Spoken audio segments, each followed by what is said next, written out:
One of my past hobbies or work actually was to, I was a market gardener for a few years, and on my way to try to fix the world's problems, that's kind of, I was getting more and more interested in, because I was obviously seeing that there was some things that I couldn't agree with that human beings were doing on this planet, and seeing the state of things. And so I thought I would kind of remedy that by, going back to the roots and learning homesteading and, being self-sufficient and permaculture. And I did learn quite a bit from that journey, from gardening. And I was wondering, is there gardeners in the room? Good, wonderful, yes. And I still do believe that it's the way to go, by the way.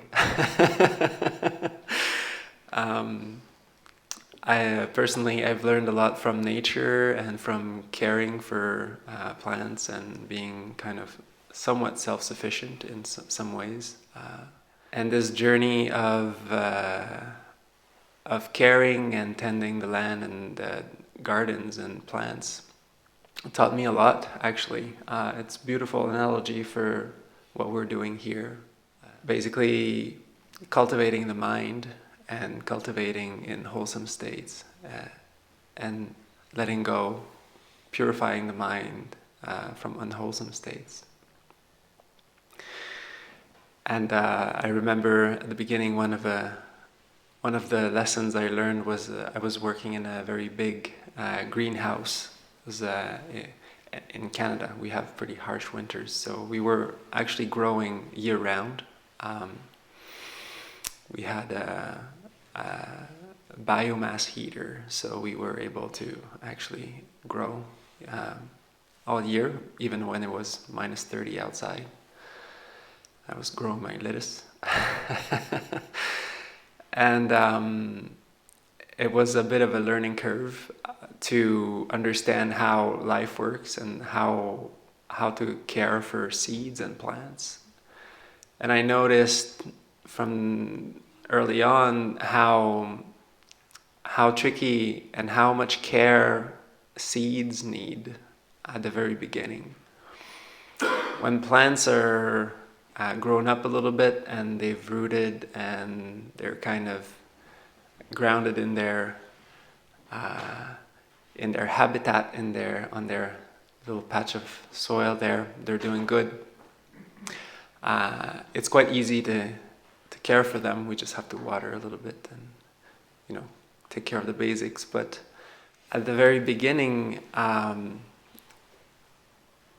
I learned that I needed to care a lot more than I thought for my little seeds, and to water them constantly, make sure they never actually ran dry, because that could actually stop the process of growing. They could just dry up and die, basically. So whenever they would dry up a little bit too much, then it just didn't work. It didn't root. And so it was they need a very specific balance of heat and warmth and water, and it has to be constant. And I think this is the first few days, and day one especially, day two, it's a lot about that. A lot of people have heard me say on interviews, take care of yourself. Just make sure you're comfortable. I asked a few people, like, where are you staying? Are you comfortable? Because it's so important in what we do. It's really hard to feel the metta when we're in pain, when we're not comfortable. So first we really need to care for ourselves, and to day one, day two, we're still navigating a little bit the ripples of our day-to-day life, and it takes some time.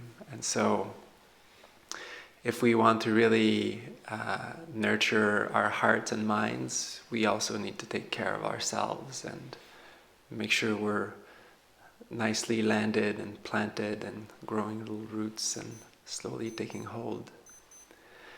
And at some point, it will start to be more apparent.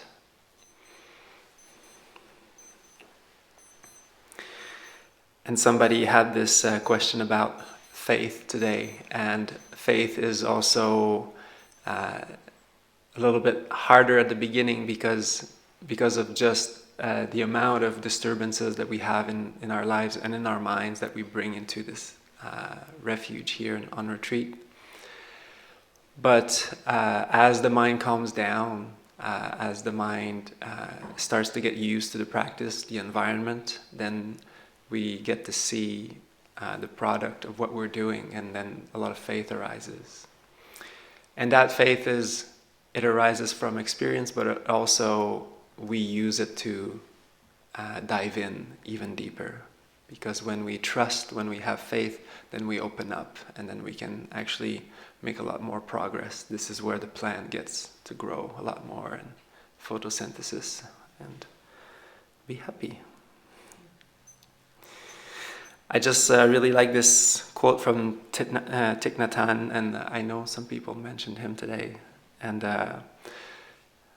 because today I like to go through the 6 R's a little bit more in detail and explain a little bit more what we're doing, what's that meditation, and go a little bit deeper. And you'll notice that this retreat, we are sutta lovers, so we really love the wisdom of the Buddha that is found in the original texts.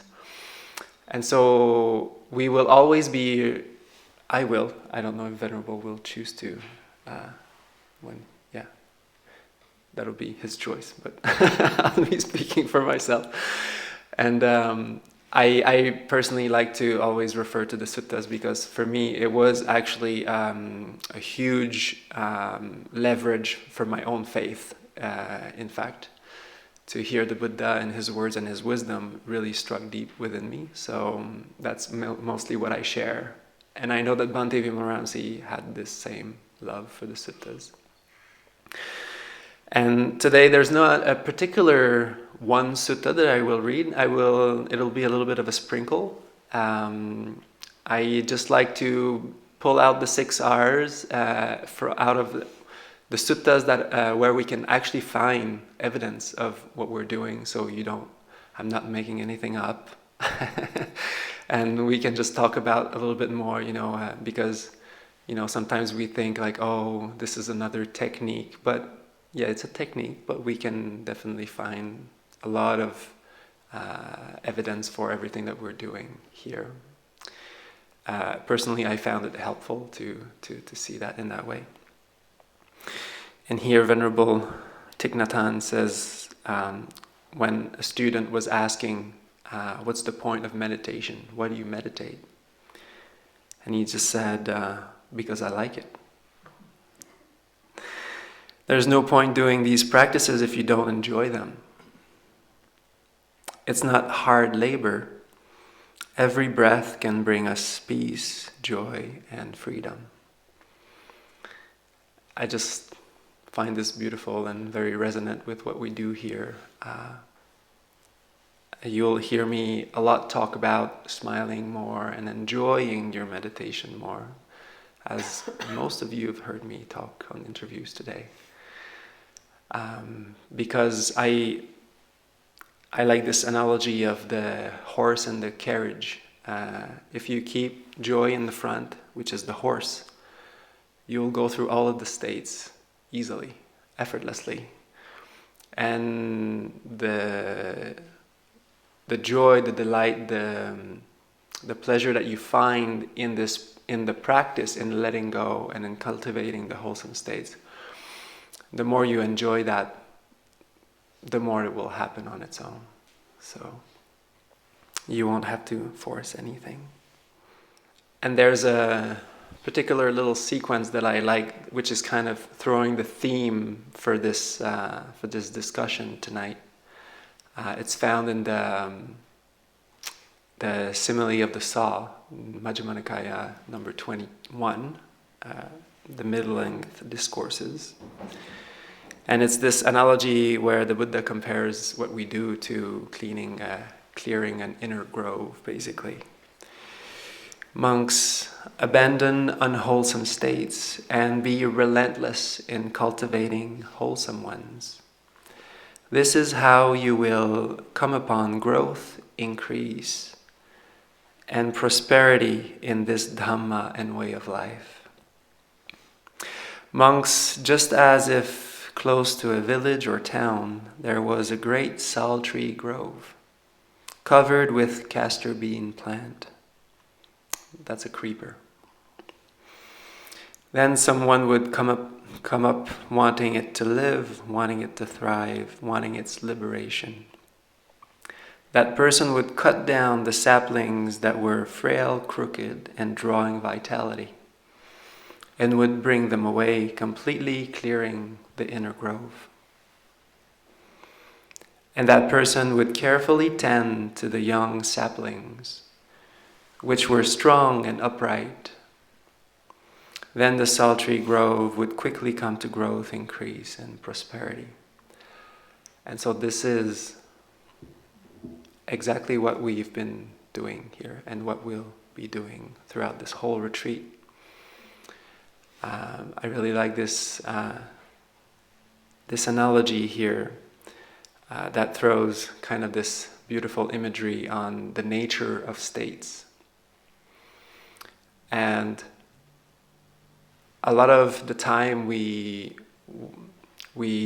can think that the recognized step is kind of a step that is self-implied.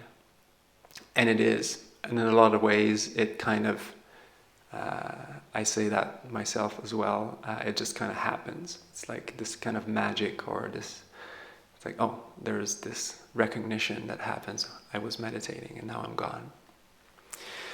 But I also like to understand the recognized step as part of a bigger toolkit or a bigger environment, which is called wisdom and Paññā.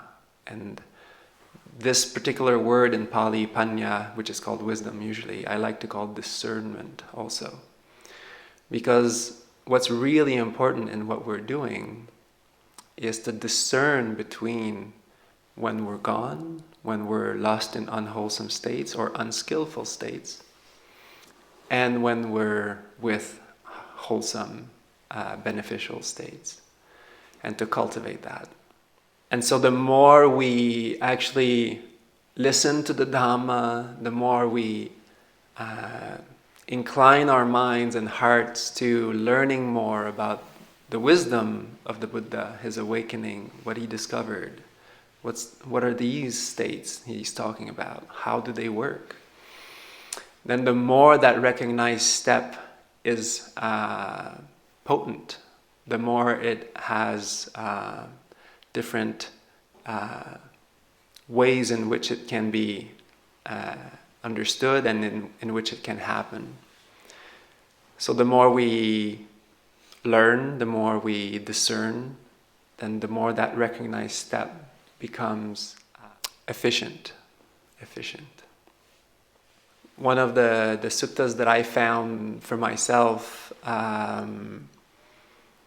which really amazed me, one of the things that really amazed me about the Buddha is that he kept talking about these wholesome states and unwholesome states. And when I was reading that at first, my practice was not really talking about that. It wasn't like I was meant to kind of focus on something and then keep my attention there, basically. And whenever my mind would be distracted, I would just bring it back.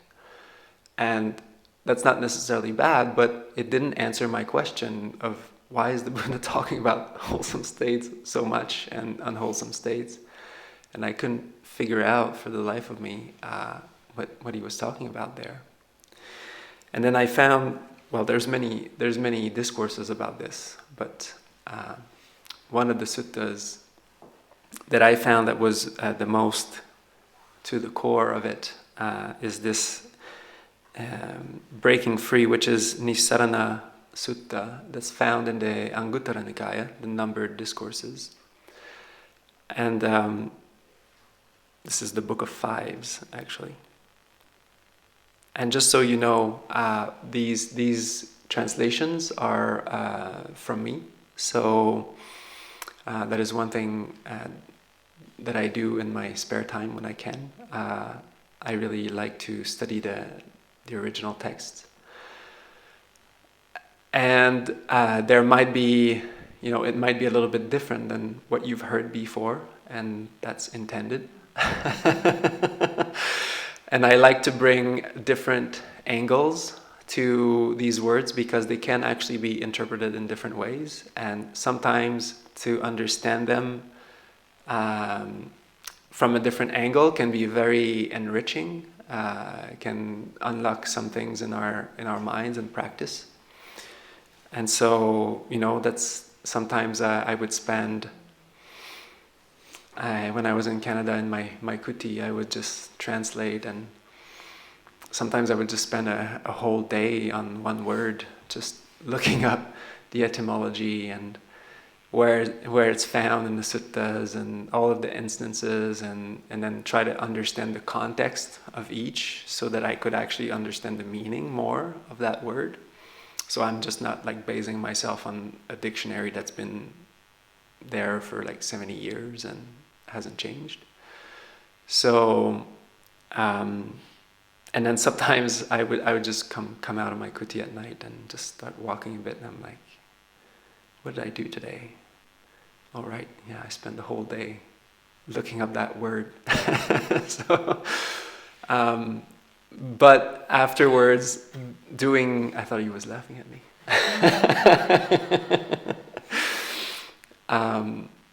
But after a while, I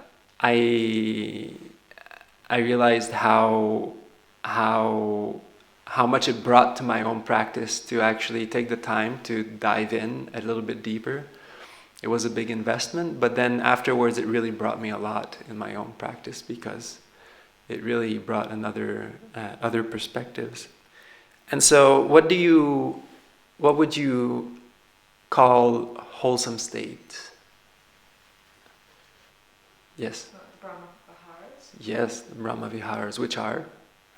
Loving kindness, yes, compassion, sympathetic joy, and upekkha, yes, equanimity. yes, very good. Would there be more than this? Yes, good. So we have the 3 skillful intentions and the 3 unskillful intentions, which is greed, hate, and delusion, and non-greed, non-hate, and non-delusion, which translates sometimes as loving kindness or compassion, and non-greed, non-hate, non-delusion, and true knowledge, or mindfulness, wisdom, yes. And nekkhamma, which I like to actually call letting go instead of renunciation, which both work very well. Just I find letting go a little bit more applicable in my own practice. That action of we are cultivating a wholesome state, which is non-greed, generosity. Oh, I said an answer. You're meant to answer that. And then letting go, which is nekkhamma. I like to see that. Basically the 2 wings also. Any other, we have the Brahma Viharas, the 3 right intentions, which is really good. There's many answers, by the way. There's not just, I'm not looking for one specific answer. I'm just trying to bring a few up. There's one that starts with 7, I think. 7 something. What's that? 7 enlightenment. Yes, there we go. Very good. Very good. There's another 4 iddhipadas, yes, those would be pretty wholesome. Yeah. Yeah. The roads to power, or it really depends. People translate these in different ways, but the 4 foundations of something of Karuna Meditation Center. There's probably more than 4 foundations here. Yeah, 4 foundations of mindfulness. Yeah, some of these. Good. And what would be maybe unwholesome states? Would you be? Do you think jealousy is wholesome? How about restlessness? What did somebody experience today as a distraction? Sloth and torpor. Ah, good. Yeah. Yeah, that's the weather. Yeah, good one. Yeah. Maybe, what about anxiety? Doubt. Yeah, that's a good one. That's one of my, yeah. I was going to say favorite, but I don't know if I want to say that.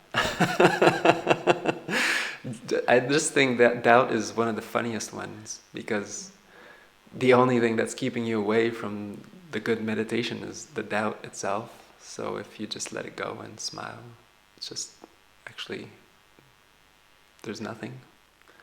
It's like the Matrix, There's no spoon. There's no doubt, really. Doubt is all in the mind. And so how does it feel? Like, because I find that really interesting.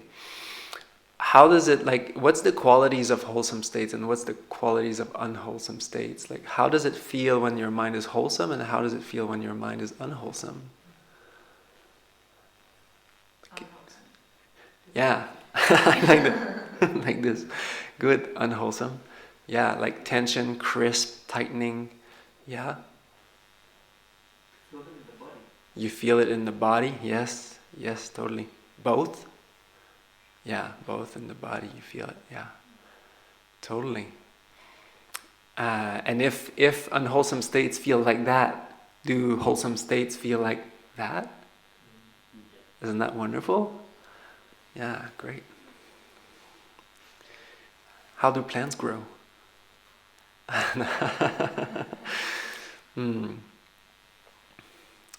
Yeah, so there are these kind of inherent qualities that it's really important for us to understand in these wholesome states that we're developing, and in abandoning the unwholesome ones, that actually lead us to Samadhi, and this is what this is about. And so here, monks, one reflects upon distractions. The distracted mind does not rejoice. It is not clear. It is unsettled and unliberated. Have you noticed when your mind goes? Usually you stop smiling pretty much right away. It's really interesting. Then one reflects upon letting go and mental upliftment. The mind that is uplifted and that lets go rejoices. It is clear, settled, and liberated.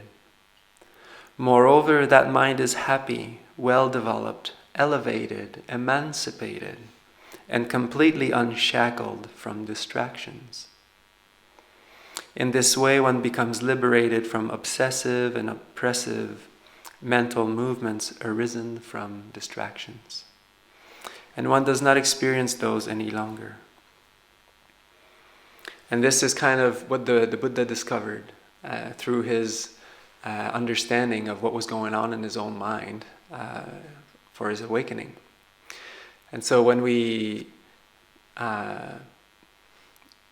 we're distracted, the mind kind of starts taking something that happened in the past or in the future that's going to happen, something a little serious, and then it's going to start thinking about that. And then usually the smile is gone because we're not here anymore. And we're not enjoying. That's why we're putting so much emphasis on enjoying the metta, enjoying and smiling and being here. Because when your mind is happy, it's not thinking of something else it could be doing. It's happy. Anything that we do in life we're basically seeking happiness. That's kind of That's like the number one rule of the universe, is that all living beings want to be happy. Bhante would say, like, did you wake up this morning and said, I haven't felt terrible for a while, I should do it now. Haven't felt depressed for a really long time, I should feel depressed now. That would be fun. But no, nobody actually thinks like that. It's just that sometimes we forget how the mind works, and then we forget how happiness works as well.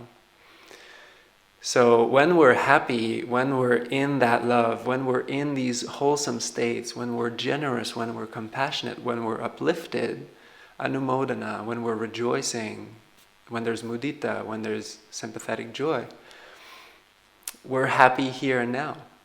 That is happiness. But then sometimes we start worrying about things and that are not here, that are in the past, that are in the future, something that somebody said. And then the mind gets serious and it takes it personal. And then this me thing starts to happen again. I was just talking about the actual quality of surrender that is natural to joy itself today. Whereas it seems like when joy is present, when wholesome states are present, it's actually, we're open. We're ready to let go. We don't have anything that's bothering us. We're not taking anything personal.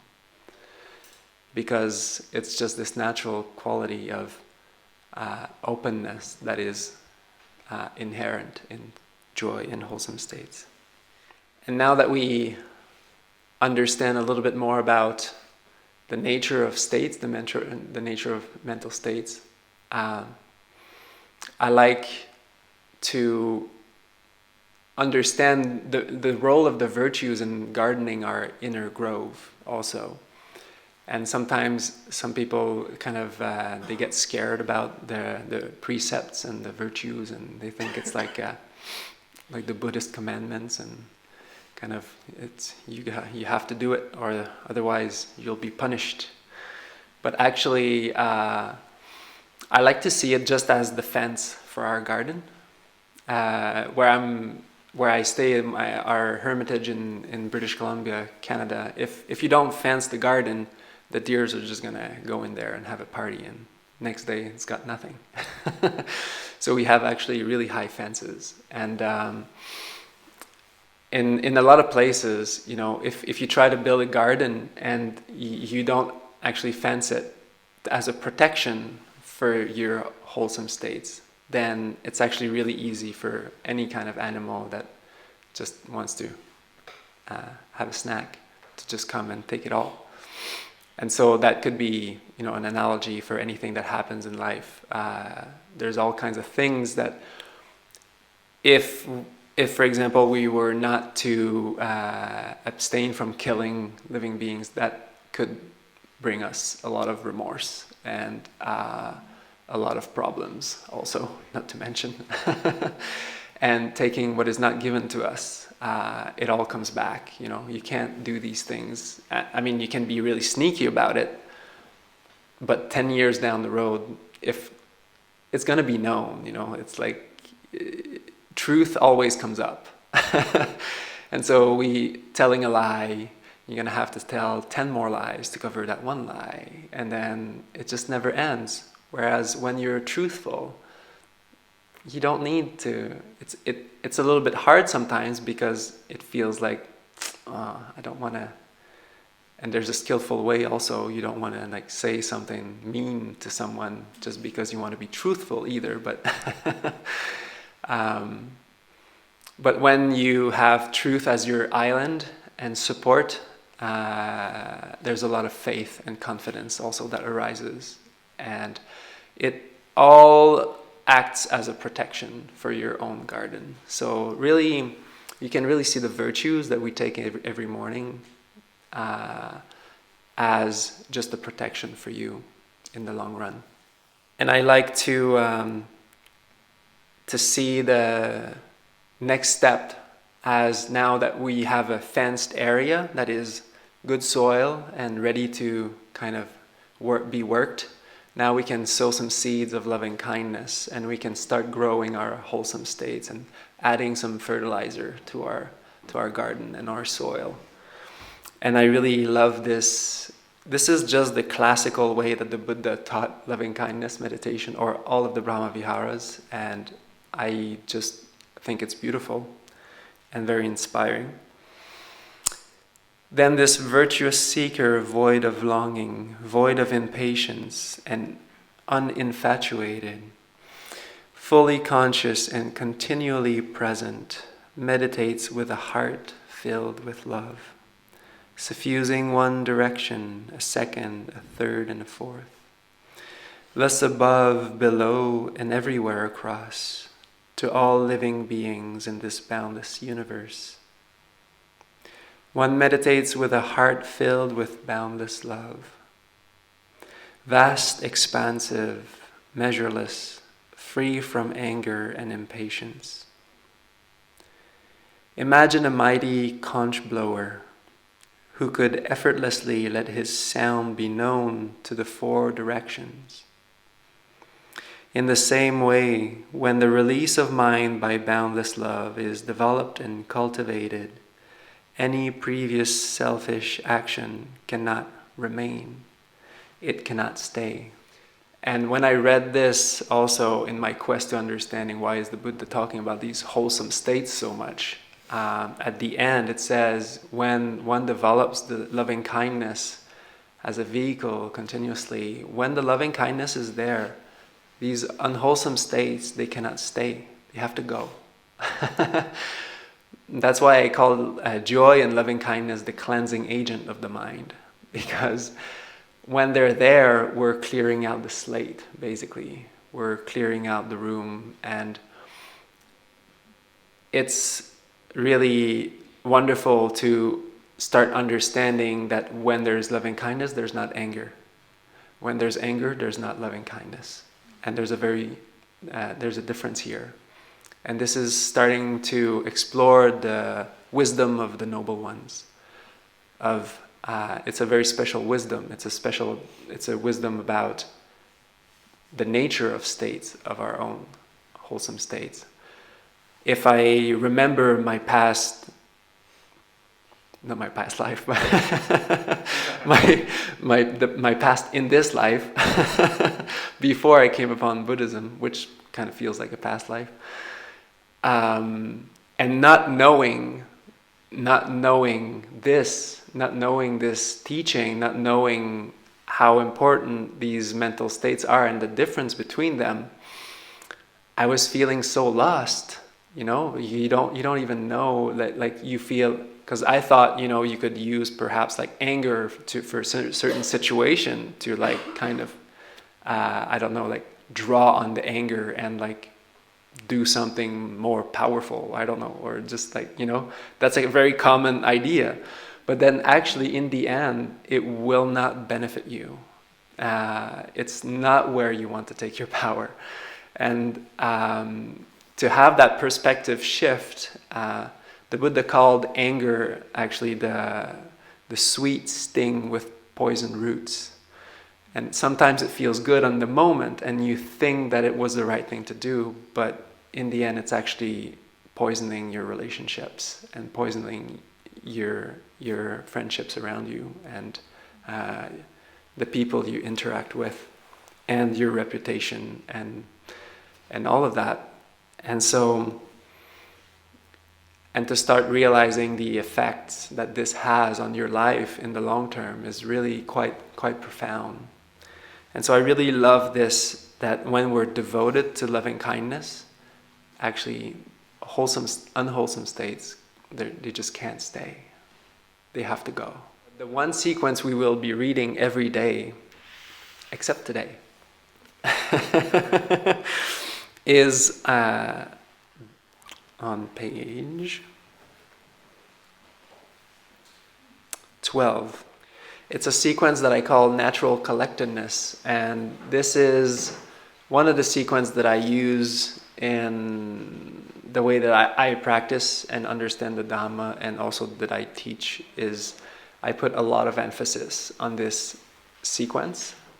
which is how the Buddha explained how the mind becomes collected, Samādhi. It's a quite interesting sequence, and when I found that, it really changed the way that I understood the Dhamma quite radically. And it says, realizing that these 5 hindrances have been abandoned within, either relief or gladness arises. Then with the arising of gladness, so basically when we let go of the 5 hindrances, it just feels like, finally. It just feels relieving, and a lot of people have been talking about that little relief that arises after the relaxed step. And then there's that pamoja arising, that relief, that gladness. And with the arising of gladness, joy arises. Pamudita sapiti jayati. With mental joy, the body calms down. Piti manassa kayo pasambati. And see here, joy and relaxation or letting go, they kind of work together. So in one way, you have to let go of hindrances brings up gladness, and joy brings up tranquility also. So it's really just like a cycle, and if we learn to work with it, with the relaxed step, with letting go, releasing, relaxing, re-smiling again, bringing up the joy. Again, with the joy we open up, we surrender. It's easy to let go when we're happy, when we're joyful.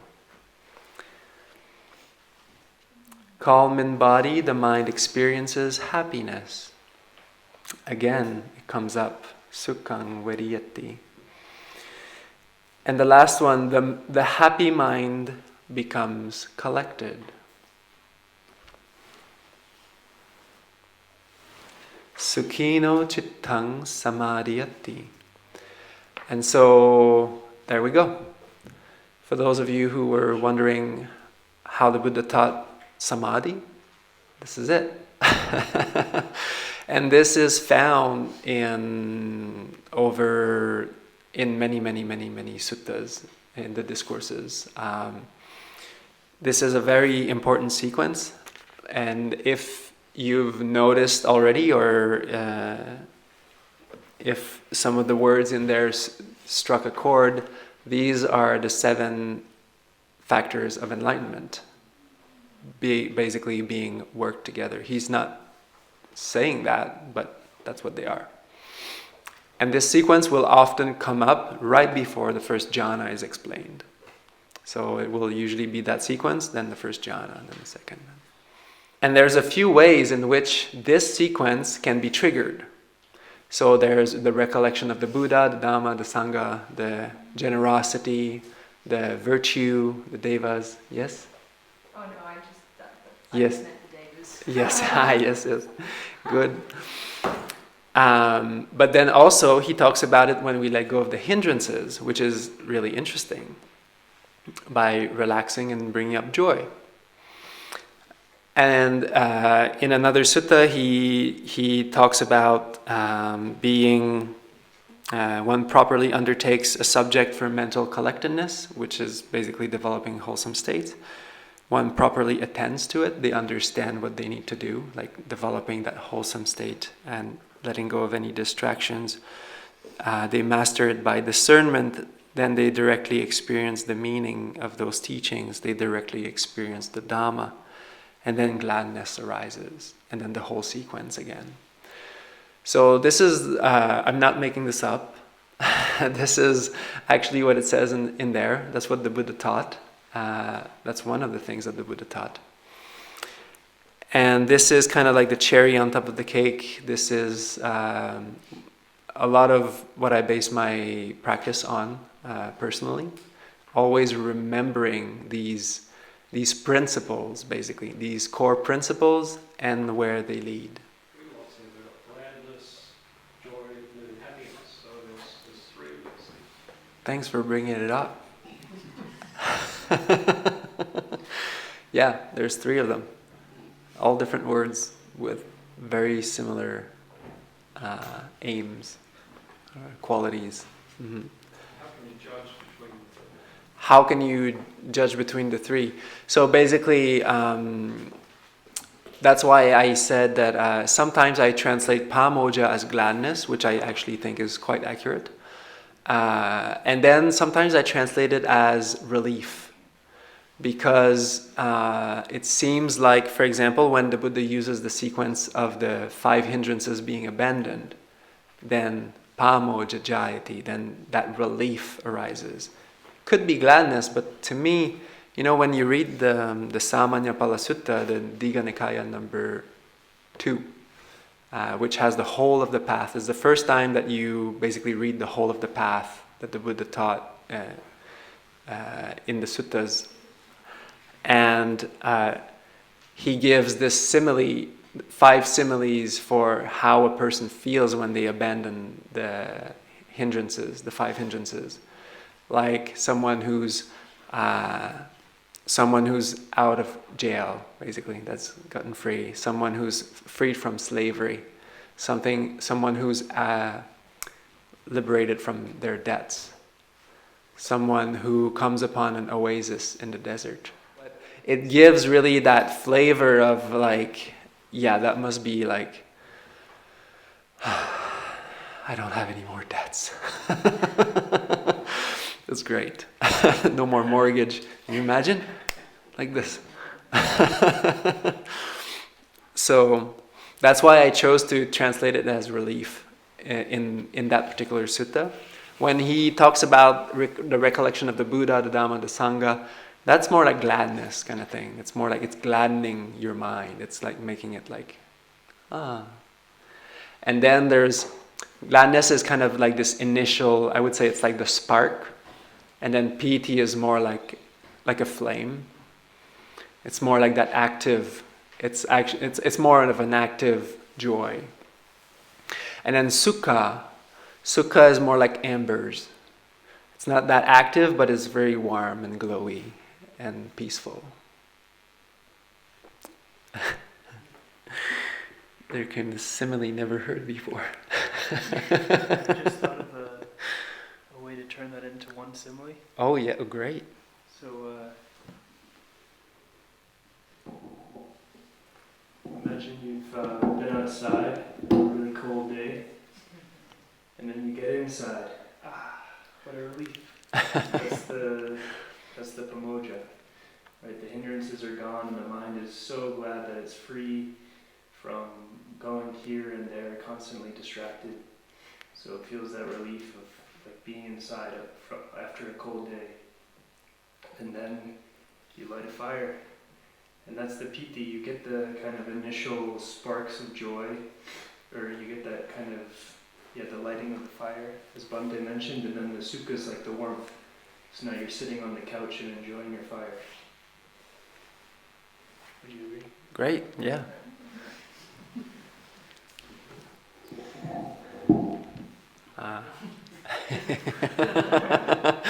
There you go. I'm enjoying the fire. Yes, good. I'm enjoying that you're enjoying. Mudita. Yes, that's what I'm working on mudita. So keep having fun. Keep this practice light. And you'll see you'll make a lot of progress. Like it was brought up, there's 3 words for joy in there. Pamoja, piti, sukha. And so I just think that's why I repeat that sequence every time, because it's just so powerful. It's just like reminding us, hey, this is the deal. Like, this is what we need to do. And also, not taking your mind too seriously and keep smiling. And there was this, I like to share about this experiment that was done. It started with, I think it started with a hypothesis that is called facial feedback, which is some hypothesis that was brought forth by Charles Darwin and William James. And they basically suspected that whenever we're happy, everybody knows we're going to be smiling, and this is just, okay, this is a reflection in the body of our mental state. But they were also thinking, well, actually, what if you were to smile? Would that trigger the same reaction in your mind?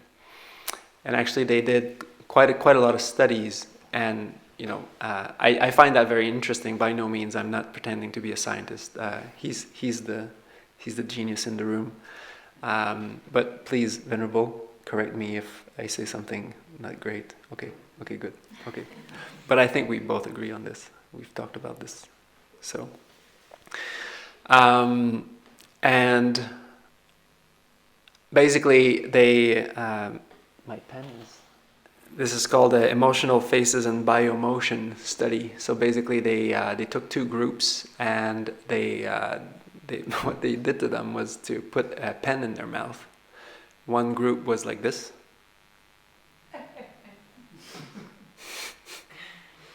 Kind of pouty face.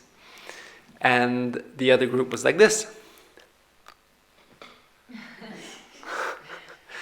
Which has pretty much no connection to, it's just a physical gesture.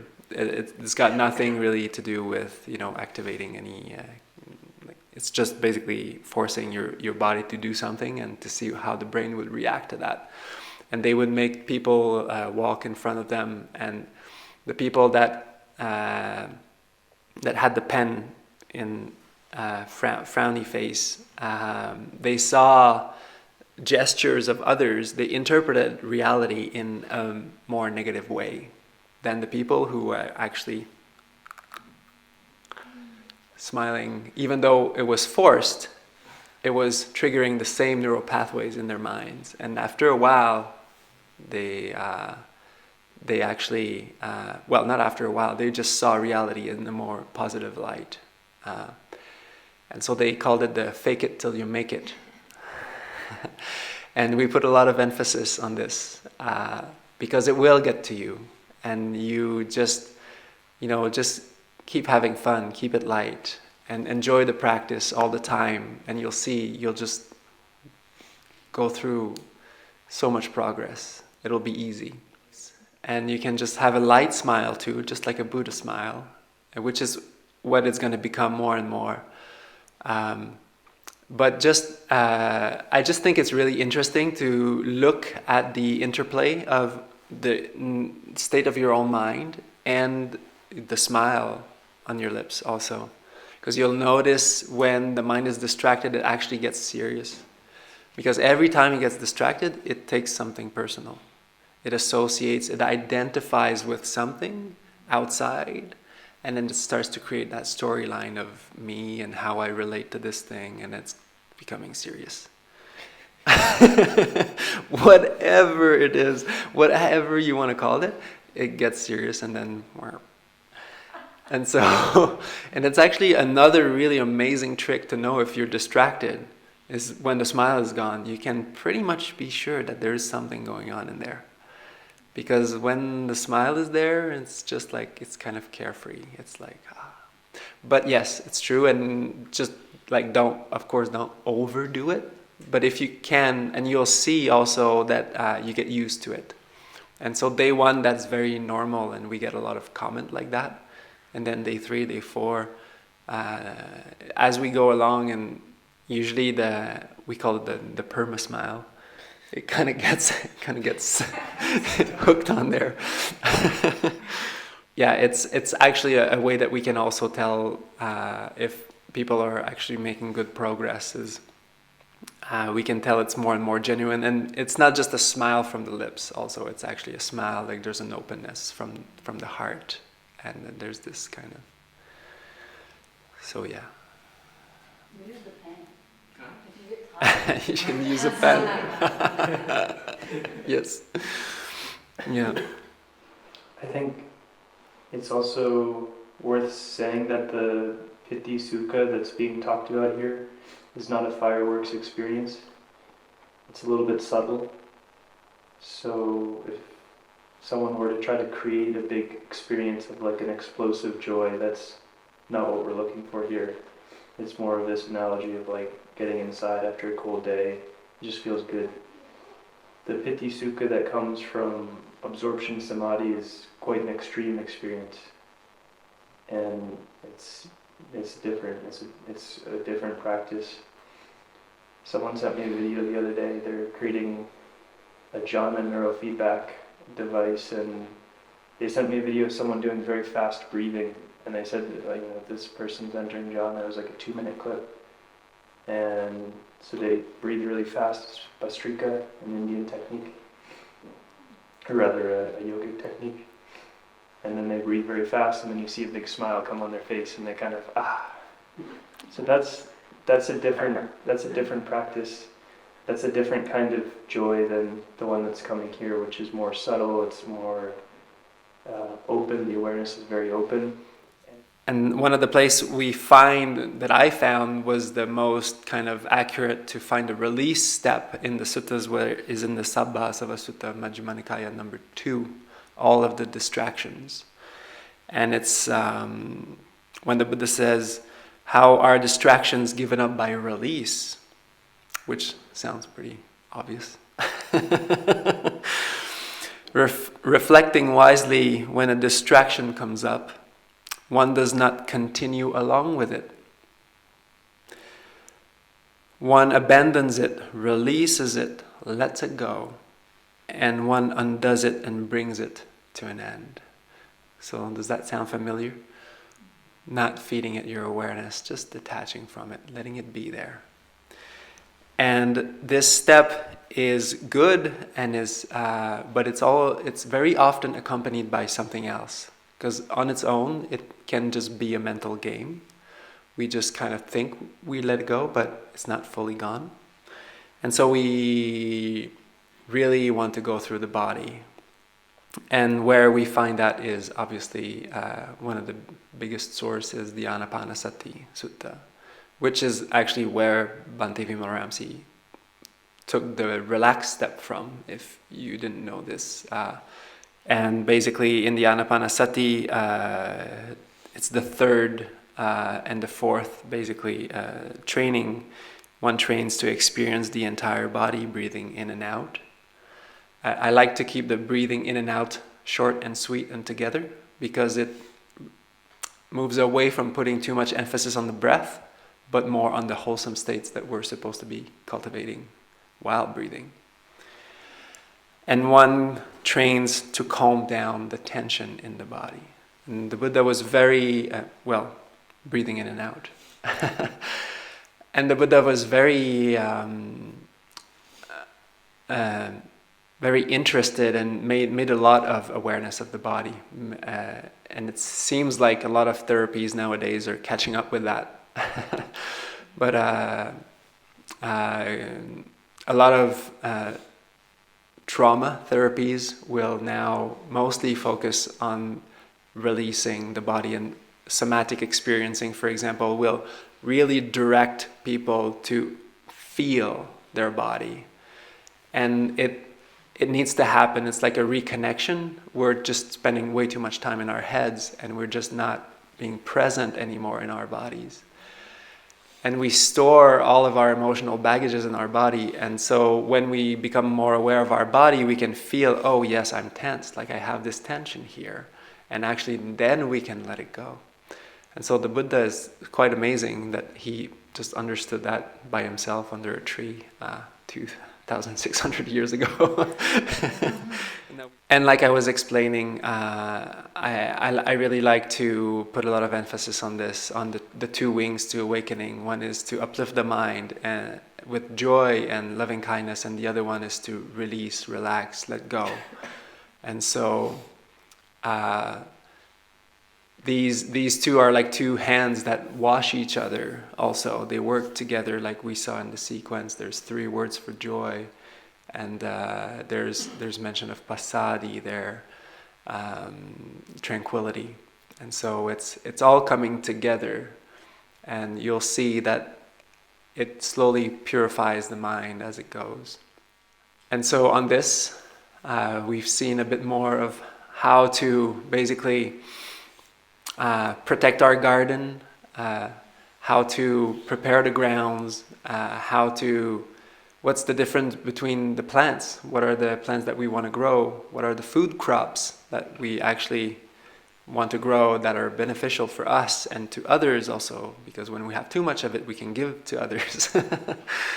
And the weeds that we just want to clean away from our garden, clear the inner grove, like the beautiful analogy that the Buddha gave in the simile of the saw.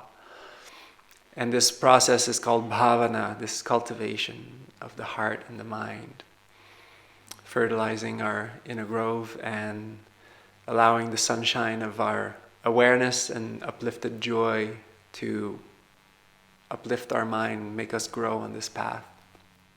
And so we have a successful and wonderful, bountiful harvest. And this is springtime in Australia. It was harvest time in the North Hemisphere. But now you can start cultivating here in the Southern Hemisphere. Yes? Bhante, how would you define mindfulness and how do we maintain that in this retreat setting outside the cushion? That's why I say that I just love this small sequence, which has most of it in it. As long as we remember wholesome states and what to do with unwholesome states, I like to say that mindfulness is a byproduct of right effort. So basically, when you practice right effort, there will be mindfulness. Because it's the nature of cultivating wholesome states and abandoning unwholesome, agitated states, that the mind will be clear, the mind will be aware. There will be mindfulness. Mindfulness, for a long time, I thought was a thing that I needed to do.